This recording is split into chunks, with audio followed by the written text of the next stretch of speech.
कुर्डुवाडीमध्ये फसवणूक आणि बोंदुगिरी प्रकरणात मोठी कारवाई झाली आहे। पोलिसांनी बोंदू मनोहर भोसलेला अटक केली। मनोहर भोसले याच्या विरोधात कुर्डुवाडी पोलीस ठाण्यात फसवणूक आणि जादूटोण्याचे गुन्हे दाखल करण्यात आले होते। या तक्रारींची दखल घेत पोलिसांनी तपास सुरू केला आणि पुण्यातील मांजरी पोलीस ठाण्याच्या हद्दीतून भोसलेला ताब्यात घेतलाय।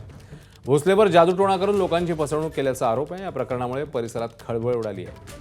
अशा बोंदुगिरी विरोधात कडक कारवाई करण्याची मागणी नागरिकांकडून होती आहे। सध्या पोलिसांकडून या प्रकरणाचा अधिकचा तपास सुरू आहे।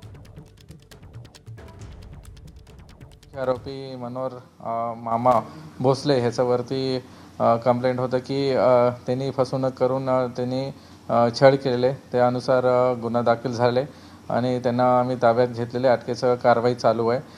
ह्याचा अगोदर पण त्यांच्यावरती 21मध्ये 4 गुन्हे दाखल झाला होता। सोलापूर ग्रामीण आणि पुणे ग्रामीणलाही दाखल होता। ह्याच्यामध्ये खास करून बलात्कार, विनयभंग आणि परत जादूटोणाचा कायद्यानुसार गुन्हा दाखल झाला होता।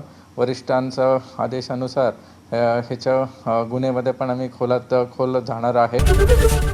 एबीपी माझा, उघडा डोळे बघा नीट।